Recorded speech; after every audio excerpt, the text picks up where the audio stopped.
Not a great start, was it? Right. Oh, it's on. That's fantastic. Before we start and pray, I just wanted to take a bit of time out. This isn't part of the preach.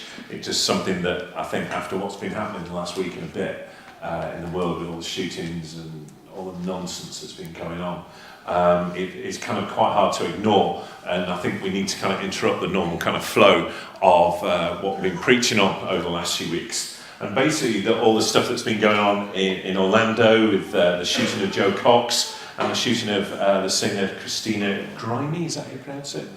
And it's just awful to try to see that and to see it all over the news, all the struggles, all the horrendous kind of reactions to that. And it kind of sits a lot with what we've been looking at over the last kind of 5 or 6 weeks. This idea of looking for Jesus in the Old Testament. We can kind of turn that reflection onto what's happening in the world and go, well, where do we find Jesus in that?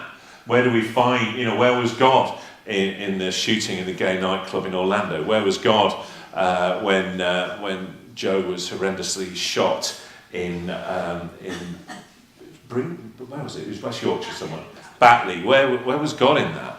And actually, the reflection has to be that we find Jesus all over that. And actually, the marches that went out in London, there's a wonderful vicar who she went out, and actually, it's a girl called Sally Hitchener, who went out and served on the marches there, handing out kind of bottles of water and offering to pray for people.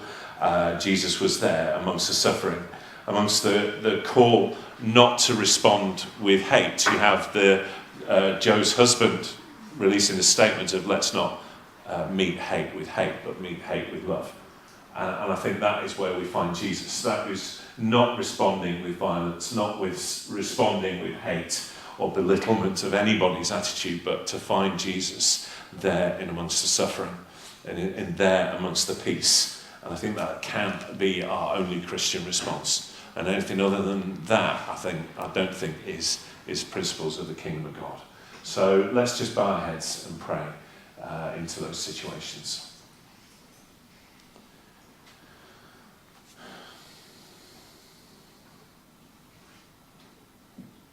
Father, it is hard to find you in these horrendous situations of the last week and a bit.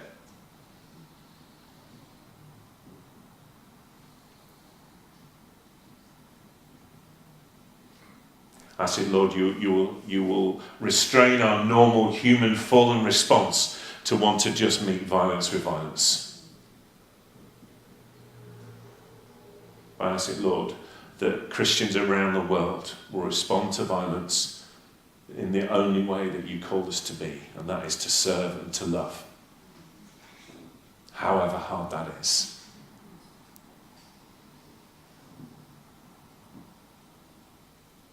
Bring your love into those horrible situations. To bring your Holy Spirit to open your arms of love to everyone in those situations. That your kingdom will come. That your love will overrun all. In those times of darkness, I ask that your light will shine through us. In Jesus' name. Amen. As Carolyn's already said, we're going to have an extended time of response to see where God is going to take us, to see what challenges that he's already put in front of us, the challenge of integrity in our lives. Maybe that's something that's been tugging a little bit on your heart, and if that is, then there will be time to respond after. And that would be brilliant if we could all do that in some way or other. There will be more challenges, more opportunities to respond. Okay, the next bit of storylines, we've been looking at Jesus, and so the next bit we're looking at over the next couple of weeks is covenant. Now, it's an odd word. We don't really kind of use it in any kind of real way in today's society. We're going to look at what covenant meant then. What covenant meant then for these kind of very tribal communities that kind of spent a lot of time warring with each other, that spent a lot of time battling each other, what it actually meant then. Once we've learnt that, we're going to take that kind of picture, and that you're going to see in a minute a very visual picture of covenant and making a covenant between two different peoples, and we're going to drag it all the way into the 21st century and go, actually, what does it mean for us? Not just what it means for us as a community, what does it mean for you as families? What does that mean for you as individuals? Because we can't take these kind of biblical ideas and just go, oh, look, that's really nice. We've got to kind of bring it into our own reality and say, right, what is it going to mean for us when I get on the bus on a Monday morning? What is this bizarre concept of covenant going to mean for us when I sit at my desk on a Tuesday next to the person that really winds me up a tree? What does it mean for us when I start teaching in my class on a Wednesday morning and you know it's the class you really don't like? So, we're going to take this bizarre bit of covenant and just drag it in to the 21st century. So if you can open your Bibles rather wonderfully, we're at Genesis chapter 15, on page 15. There are Bibles around. If you could reach out and grab one, that would be brilliant. If only to make sure I'm not making this up. So, Genesis chapter 15, and we're going to jump through various different bits of verses.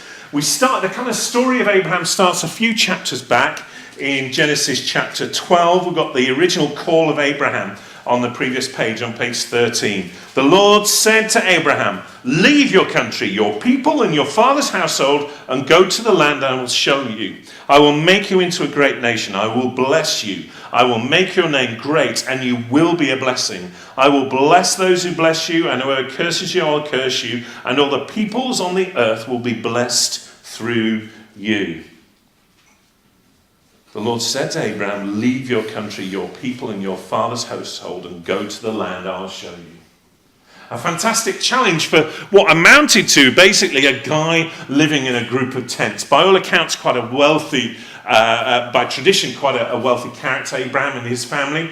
Abram, at that time, he had his name changed a bit later on in the story to Abraham, but Abram at this point, and he lived in this quite kind of expensive tribal community. Now, if you read and you're a bit sad like me and you kind of do the research and find out all these different kind of biblical stories, non-biblical stories that go alongside this, you find this wonderful account. It's kind of rabbinic kind of story about Abram's calling.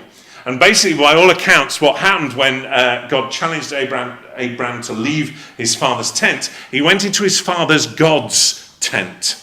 And he went in and he smashed all these gods that his father worshipped and that his family worshipped. Not only did he break them, he broke all these gods that were around. They had like a god to the land, a god to the moon, a god to the sun, and like gods for everything. And he went around and broke them all with a big stick. But he left one, because the one God that called him was the one and only God. And he left this one God in the tent and put the stick that smashed all the other gods in its hand. And he had this wonderful picture that Abraham kind of did a runner, but left the one God that destroyed all these other family gods to the one God that he could go worship in this new land. Abraham, the story goes on. He went to Egypt. There's various famines going on, but the call was on his life. But it was just Abraham and Sarah, and he said, "You will have many. Your offspring will bless nations." But he hadn't got kids, and his big thing was, "Look, God, I've not got kids. I've not got kids, but I'm sure I can sort it out myself." So he came up. I don't know how Sarah agreed to this, but there was this kind of maidservant. "I tell you what, God, I'll sort it out." And the word was, he lay with her and had a kid, and that will be the offspring. I sorted it, God. And God went, no. And I can't believe Sarah agreed to that. But anyway, that's kind of later on in the story. And then he went to Egypt in between this bit, and he thought, wait a minute, my wife's a bit good looking. I'm not sure God will protect me in this. So what I'll do, I'll say, she's my sister. And so there wouldn't be a kind of, look, she's married, let's kill him and run off with the pretty wife. And he didn't rely on God's protection. And the story goes all the way through the story of Abraham, the story of God's people, all the way through the Old Testament. You have this kind of struggle with God's call on individuals and God's call on the people of God. And they're constantly either trying to sort it out themselves, or they fall short of trying to do things and go, I'll be fine. And they fudge it, and it's kind of God saying, look, you need to be my people, you need to be a priestly people, you need to be godly, you can't just go running off and worshipping other gods. Oh, I'm sure it'll be fine. No. And it goes all the way through. Abram was a prime example of that all the way through. So we jump to chapter 15 where we had the reading, and we come into this situation years later where God is reminding Abram of the covenant, of the promise he made with him. And we start off at chapter 15, verse 1. After this, the word of the Lord came to Abram in a vision. Do not be afraid.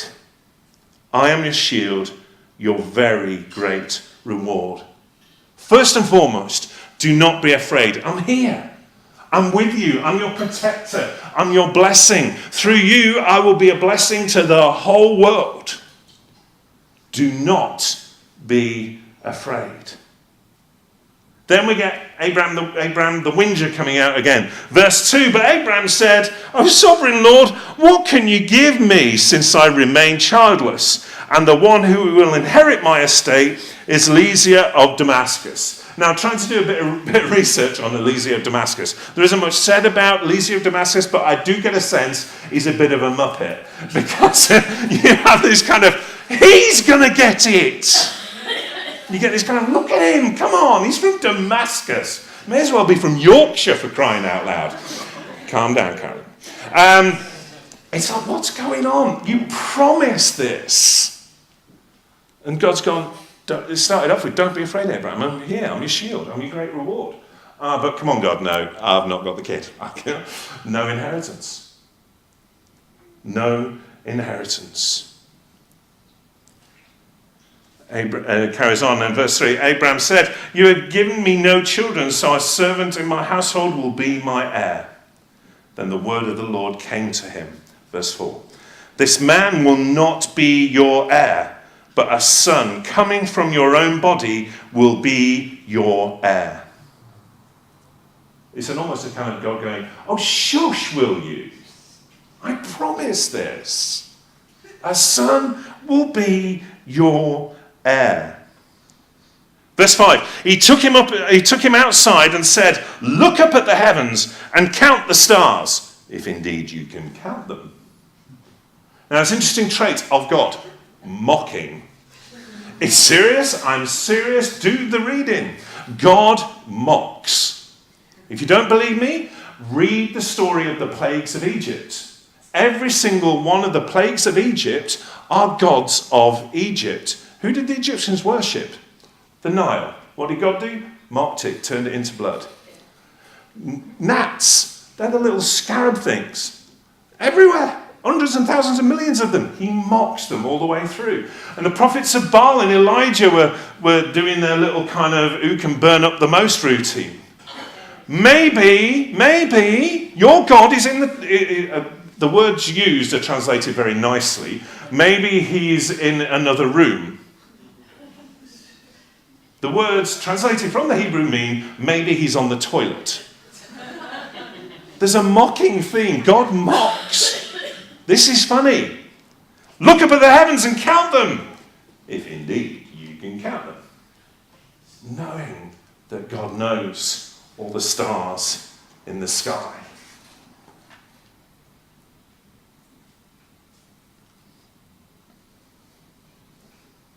Then he said to him, so shall your offspring be.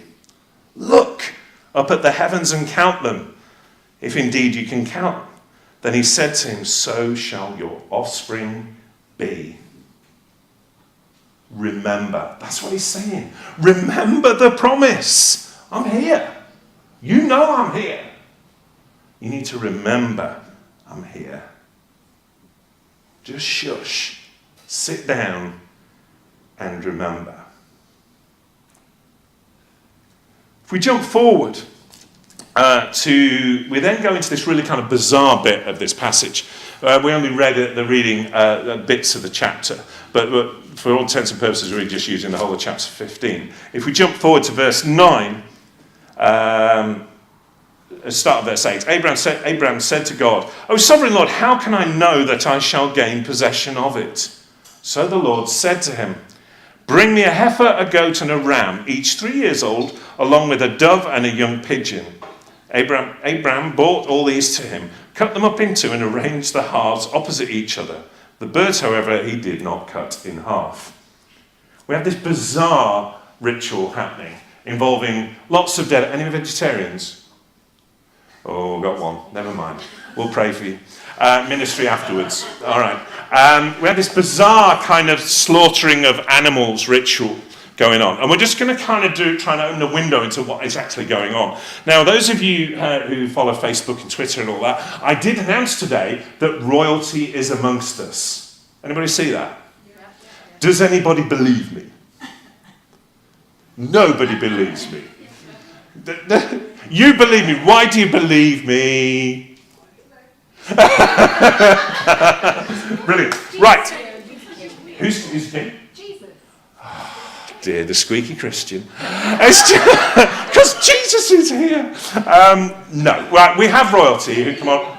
Say again. I'm mocking. It's a biblical thing. I'm not saying I'm God. Okay. There is royalty amongst us. In our family, there is royalty. Isn't there, Nikki?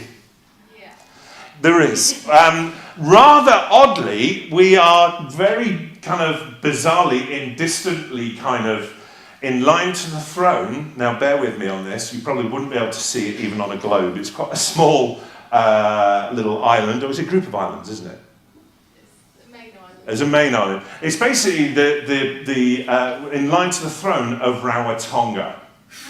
Okay? Now, I quite like this idea, because the thing is, in Polynesian kind of tradition, it's matriarchal, not patriarchal. So I wouldn't be king. Nikki and Jazz would be queen. I'm just this kind of Prince Philip character with a monocle and a coconut cocktail on the beach shouting at people. All right? I want that. All right? So basically, Nikki and Jazz, it's like crumbs. We'd have to like slaughter about 50 people, but a bizarrely kind of. And my mum. And your mum. Hey.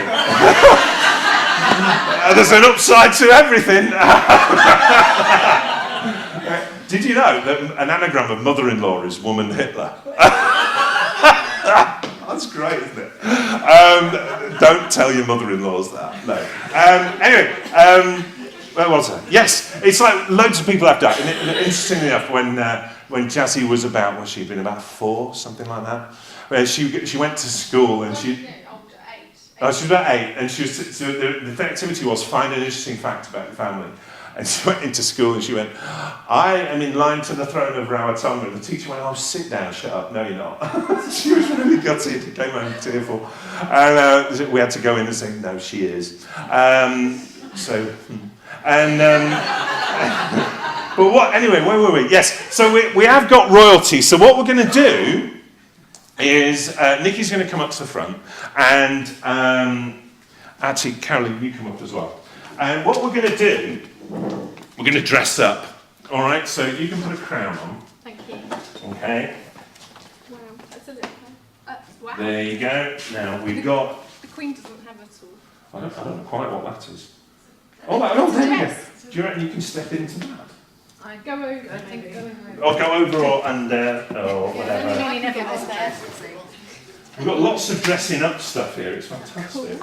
Here we go. There you go. You can put that on like a bat cape or something. Right. No. So you.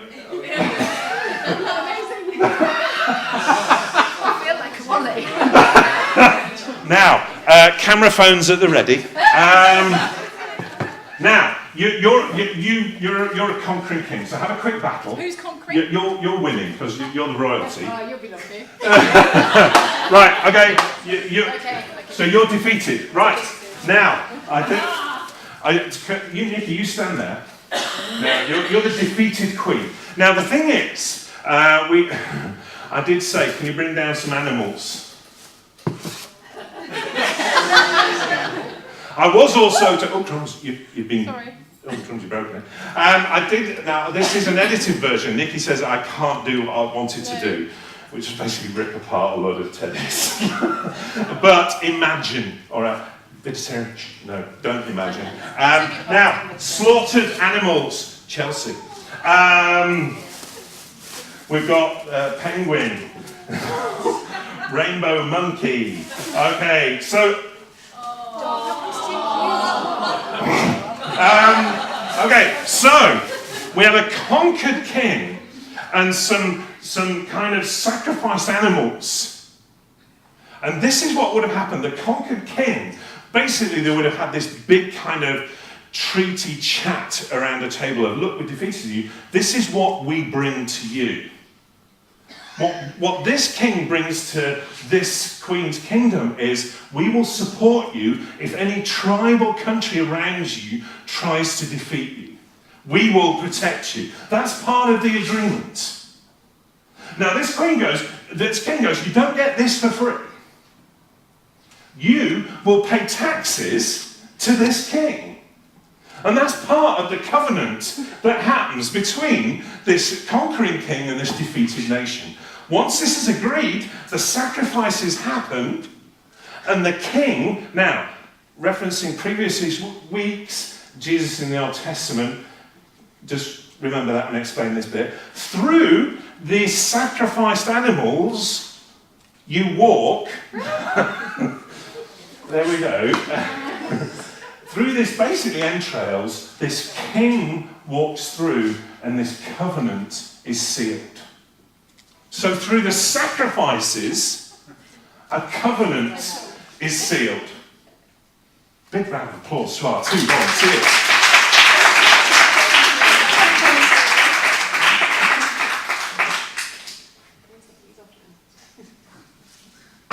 And we get some good pictures of that. Thank you, Mark. Excellent. So we have this bizarre notion of covenant, like a peace treaty, signed and sealed between a conquering king and a country with a queen or a king that's defeated. Both bring things to the table, but through a sacrifice of animals, through a sacrifice, this relationship is sealed. The king steps through the sacrifice. Let's jump back to the end of the chapter. Verse 17. So the sacrifice of the animals has happened. They're all laid out. And when this is verse 17. When the sun had set and darkness had fallen, a smoking brazier with a blazing torch appeared and passed between the pieces.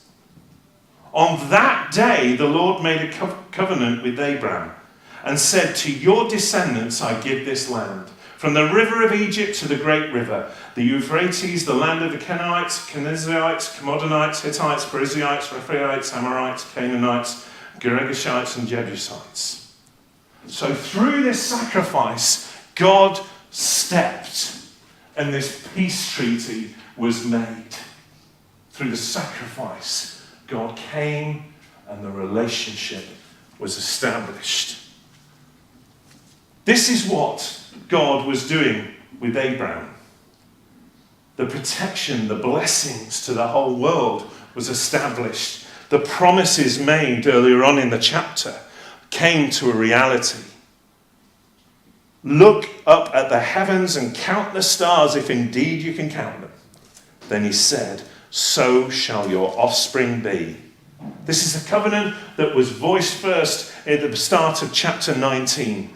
I will make you a great nation, and I will bless you. I will make your name great, and you will be a blessing. I will bless those who bless you, and whoever curses you, I will curse you, and all the peoples on the earth will be blessed through you. At the start of Matthew's Gospel, we have quite possibly one of the dullest segments of the New Testament if you read it just one after the other. And it's a genealogy of Jesus. And it goes from, it starts at Abraham and goes all the way through to Jesus. Why do you think Matthew wanted to do that? Because he wanted to link Jesus' death and resurrection all the way back to this promise here. That through Jesus' death and resurrection, the whole world will be blessed. This isn't just about the physical offspring of Abram being blessed. It's about the whole world and the spiritual brothers and sisters that were brought into that relationship with God through his death and ultimate resurrection. It was about remembering. Remembering is a fantastic theme, goes all the way through the Old Testament and the New Testament. And it's fantastic that we should do that. And actually all the way through this service there's been bits pointing towards remembering. We're going to be remembering later communion. And this is what this story is about. It's about remembering. Remembering where you came from and why you did it and why this covenant was set up. Remember what I did for you. Remember the covenant. Remember the offer. Remember it's for you. The challenge is to remember what Jesus did for you as a Christian the first time. Taking away the guilt, taking away the sin, establishing a relationship with him. Maybe that's something you need to remember today. Or maybe the challenge is to remember your Egypt, to remember what you were saved from. A situation, a hurtful relationship. The guilt of something that has happened to you in your life. What's your Egypt? Remember your covenant. Or maybe for the first time ever, it is a challenge to have a relationship with him. Maybe that call is about turning around. Maybe that call is in your life that maybe you're in a dark place, but God is there. Just turn to him. There isn't an on switch for darkness, there's an on switch for light. And God is that light. You just need to turn around and see it. Now, I'm very aware I've gone on far too long and we've got some challenges. Now, I'm very tempted to say we'll do communion next week. Can we do that? Because it fits really well with the sermon next week. And I really want, come along next week. It's an absolute belter. I'm not doing it. It's Ruth. Thank you. She's upstairs at the minute. And it fits really well. So we're going to kind of put communion on one side. If you came to communion when you want communion today, I'm more than happy to give you communion kind of later if you want. I don't want you to miss that out. But by and large, we're not going to do communion. We're going to do it next week. Okay? I'll have to remember to do that and to tell Ruth, because that might be a bit of a surprise to her. But what I want to do is to get you guys to respond in some way to this. Because I think it's a key theme in the Old Testament of remembering a covenant. So what we're going to do is ask you all to stand, if you are happy to do that.